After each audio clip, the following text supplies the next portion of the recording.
हाय, आज हम लोग बायोलॉजिकल क्लासिफिकेशन का सेकंड टॉपिक पढ़ने जा रहे हैं, जो कि अभी हमने इंट्रोडक्शन पढ़ा और ये इंट्रोडक्शन का ही सेकंड पार्ट है, जिसमें आज हम कैरेक्टरिस्टिक्स ऑफ 5 किंगडम पढ़ेंगे।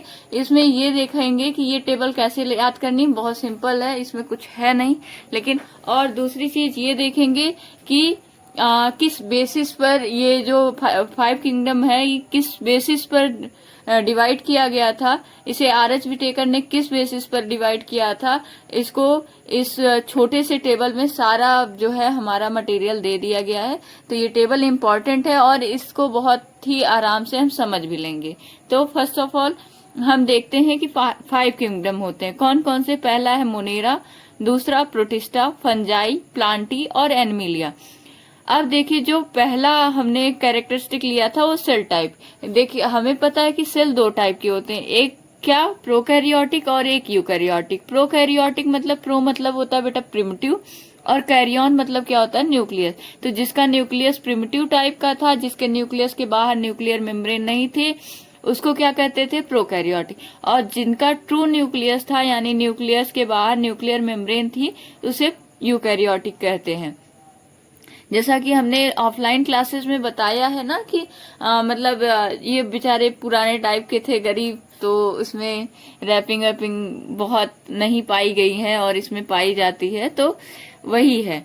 तो पहला हम देखते हैं जो मोनेरा होता है, मोनेरा में हम प्रोकैरियोटिक ऑर्गेनिज्म को रखते हैं, और प्रोटिस्टा में, फंजाई में, प्लांटी और एनिमिलिया में सब में क्या रखते हैं, यूकैरियोटिक। यानी पहली जो लाइफ आई थी वो मानते हैं कि हम कहाँ आई थी, उसमें आई थी वाटर में। और ये लाइफ जो है पहली बार जो सेल बने थे उतने डेवलप टाइप के नहीं थे, तो प्रिमिटिव टाइप के थे, वो प्रोकैरियोटिक सेल कहे गए। ठीक, तो पहला जो हम क्लासिफिकेशन करते हैं उसमें मोनेरा में कौन सा सेल टाइप होता है, प्रोकैरियोटिक। और मोनेरा को छोड़ करके सब में क्या होते हैं बेटा, यूकैरियोटिक। सेकेंड हम देखते हैं सेल वॉल। जो मोनेरा की सेल वॉल होती है वो नॉन सेलुलोजिक होती है, यानी सेलुलोज की बनी नहीं होती है, पॉलीसेक्राइड अमाइनो एसिड की बनी होती है। प्रोटिस्टा में कुछ में सेल वॉल पाई जाती है, कुछ में नहीं पाई जाती है। फंजाई में प्रेजेंट होती है लेकिन ये सेलुलोज की नहीं बनी होती है, ठीक है, काइटिन की बनी होती है, जिसके बारे में हम आगे डिस्कस करेंगे। और प्लांटी में जो है वो प्रेजेंट होती है और सेलुलोज की बनी होती। एनिमल्स में सेल वॉल की जरूरत ही नहीं होती, तो एब्सेंट होती है। ठीक, तो हमने देखा कि एनिमिलिया को छोड़ करके सब में प्रेजेंट है। एक प्रोटिस्टा है जिसमें कुछ में प्रेजेंट है, कुछ में नहीं प्रेजेंट है। तो इसमें जो है NAG और NAM का बना होता है, और सब में क्या होता है, एक प्लांटी है जिसमें सेलुलोज का बना होता है, फंजाई में काइटिन का बना होता है, और इसका भी नॉन सेलुलोजिक होता है। ठीक, इसके बाद हम न्यूक्लियर मेम्ब्रेन देखेंगे, यानी न्यूक्लियस के बाहर किसके न्यूक्लियस के बाहर न्यूक्लियर मेम्ब्रेन पाई जाती। तो जो प्रोकैरियोटिक होगा उसके बाहर तो नहीं पाई जाती है, तो इसको छोड़ दिया जाए, मोनेरा को छोड़ दिया जाए, तो सब में क्या होता है, सब में यूकैरियोटिक सेल होती है, इसलिए सब में प्रेजेंट होगा। ठीक, बॉडी ऑर्गेनाइजेशन, हम जैसे जैसे आगे के ऊपर जाते रहेंगे वैसे वैसे बॉडी ऑर्गेनाइजेशन बढ़ता जाएगा। तो पहले जो लाइफ आई थी वो बैक्टीरिया मानते हैं पहली बार आया था, तो मोनेरा जो है बैक्टीरिया में आता है, इसलिए इसमें सेलुलर होगा। प्रोटिस्टा भी सेलुलर है, और फंजाई मल्टी सेलुलर होता है, लूज टिश्यू का बना होता है। प्लांटी में टिश्यू और organ system level of organisation होता है, और एनिमिलिया में टिश्यू, ऑर्गन सिस्टम तीनों लेवल का ऑर्गेनाइजेशन पाया जाता है।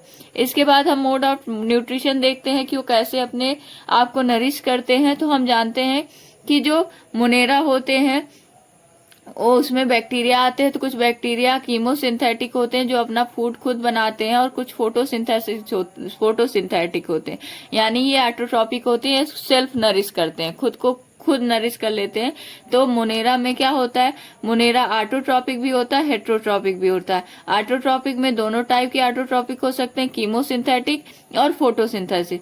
और हेट्रोट्रॉपिक में सैप्रोफिटिक, यानी जो कि मृतोपजीवी, जो डेड एंड डिकेइंग पार्ट पर उगते हैं, और पैरासिटिक जो किस पे उगते क्या करते हैं, परजीवी, जो दूसरे के ऊपर निर्भर रहते हैं।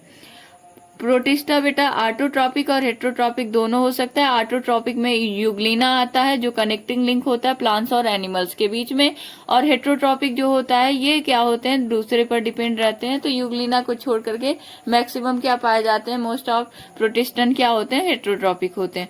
फंजाई में बेटा ये ऑटोट्रॉपिक हो नहीं सकते क्योंकि इसमें ग्रीन कलर का पिगमेंट नहीं पाया जाता, तो ये हेट्रोट्रॉपिक होते हैं। और हेट्रोट्रॉपिक में सैप्रोफिटिक टाइप के मोस्टली होते हैं जो डेड एंड डिकेइंग पार्ट पर उगते हैं, जैसे कि मशरूम हो गया, कुकुरमुत्ता, ये सब क्या होते हैं, डेड एंड डिकेइंग पार्ट पर उगते हैं। मोल्ड हो गया जो फफूदे लगते हैं अचार उचार में, तो ये क्या है, फंजाई ही है। फंजाई क्या होते हैं, हेट्रोट्रॉपिक हो सकते हैं और पैरासिटिक दोनों हो सकते हैं। फिर हम प्लांटी को देखते हैं। प्लांटी ऑटोट्रॉपिक ही होते हैं, और ये ऑटोट्रॉपिक किस टाइप के होते हैं, फोटोसिंथेसिस, यानी ये सनलाइट की प्रेजेंस में अपना फूड सिंथेसिस करते हैं, उससे बनाते हैं। एनमीलिया ये हेट्रोट्रॉपिक होते हैं, और हेट्रोट्रॉपिक में कौन सा हेट्रोट्रॉपिक, होलोजोई, यानी ये जो सॉलिड मटेरियल को इनगल्फ करते हैं और सॉलिड मटेरियल को अंदर डाइजेशन करते हैं। उसके बाद सेप्रोफिटिक भी हो सकते हैं। ठीक है, तो हम देख रहे हैं कि मोनेरा प्रोकैरियोटिक होता है, उसमें जो सेल वॉल होती है वो नॉन सेलोजिक होती है, न्यूक्लियर मेम्ब्रेन नहीं होता, सेलुलर लेवल का ऑर्गेनाइजेशन पाया जाता है। ऑटोट्रॉपिक हेट्रोट्रॉपिक दोनों होते हैं। प्रोटिस्टा देख रहे हैं, ये यूकैरियोटिक होता है बेटा, और ये यूकैरियोटिक में इसमें कुछ में सेल वॉल पाई जाती है, कुछ में नहीं पाई जाती है, और ये इसमें न्यूक्लियर मेम्ब्रेन प्रेजेंट होता है क्योंकि ये यूकैरियोटिक है, सेलुलर लेवल का ऑर्गेनाइजेशन पाया जाता है। और ऑटोट्रॉपिक हेट्रोट्रॉपिक दोनों टाइप के इसमें मोड ऑफ न्यूट्रिशन पाए जाते हैं। देख लीजिए, प्लांटी को छोड़ करके सब में प्लांटी जो है पूरी तरह से क्या है, ऑटोट्रॉपिक है, और फंजाई पूरी तरह से हेट्रोट्रॉपिक है, और एनमेलिया पूरी तरह से हेट्रोट्रॉपिक है। इन तीनों को छोड़ दें तो इन दोनों में क्या है, ऑटोट्रॉपिक और हेट्रोट्रॉपिक दोनों है। तो इस तरह से हम सिमिलरिटीज और डिसिमिलरिटी देख करके इसको याद कर सकते हैं, और वैसे भी आगे याद ही हो जाएगा।